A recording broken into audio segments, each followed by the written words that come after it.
윤석열 총장이 중대범죄수사청 신설에 반대한다는 건 새로운 사실이 아닙니다. 이미 여러 경로로 부정적인 반응을 보였다는 보도가 있었죠. 다만 오늘 인터뷰는 윤 총장의 사실상 첫 공식 인터뷰였고 사용한 표현의 수위가 심상치 않아서 오늘 하루 종일 법조계와 정치권이 술렁이었습니다. 한성원 기자 나와 있습니다. 자, 한 기자 어서 오십시오.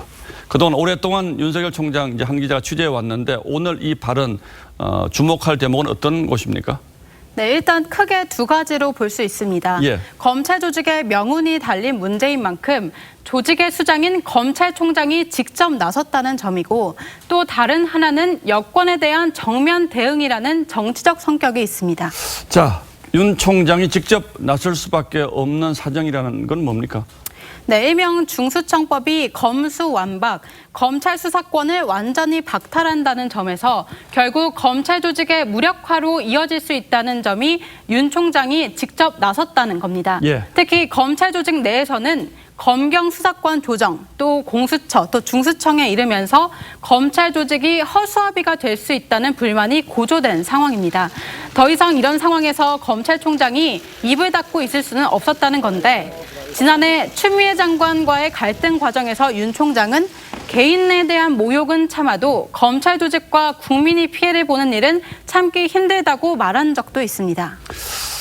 자, 여권 입장에서 보면 법치주의 말살이라거나 헌법 정신 훼손 같다는 표현은 이 여권이 참기 힘든 표현이라는 걸 윤 총장도 알고 있을 텐데 이렇게까지 말하는 건 말을 돌리지 않는 윤 총장 특유의 스타일 때문입니까? 아니면 다른 이유가 있다고 보는 겁니까? 네, 윤 총장 입장에서도 이 정도는 해야 또 현실적으로 여권의 독주를 견제할 수 있지 않겠냐 이렇게 판단한 것으로 보입니다. 예. 또 친여 무소속까지 합하면 180석이 넘는 여권이 강행할 경우 일명 중수청법이 국회를 통과하는 것을 막기는 힘들 것으로 보입니다.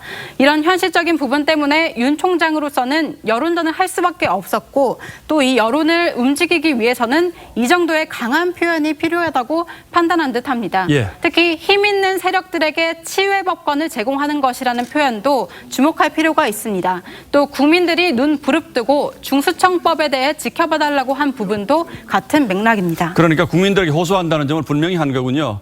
자, 여론을 이렇게 의식한 거라면 정치적 의미도 상당하다 이렇게 봐야겠군요.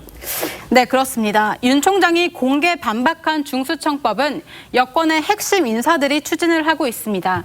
문재인 대통령이 속도 조절을 당부했다는 이야기도 있었지만 여당은 대통령의 말은 그 의도가 아니라면서 강행할 태세인데요. 예. 여기에 윤 총장이 정면 대응하면서 본이든 아니든 본격적으로 여권과 대척점에 서게 되는 정치적 효과를 본 셈입니다.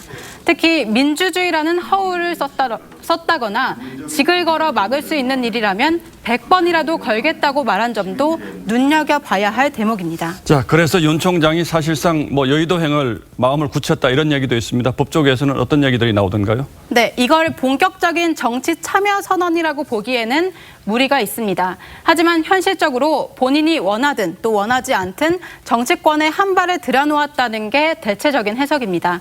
특히 여당이 중수청법 추진을 강행하는 상황에서 7월에 임기가 끝나는 윤 총장이 그 전에 총장직을 던질 가능성도 배제할 수 없습니다. 예. 바로 그 시점이 윤 총장의 정치 데뷔 시점이 아니냐는 관측이 많습니다.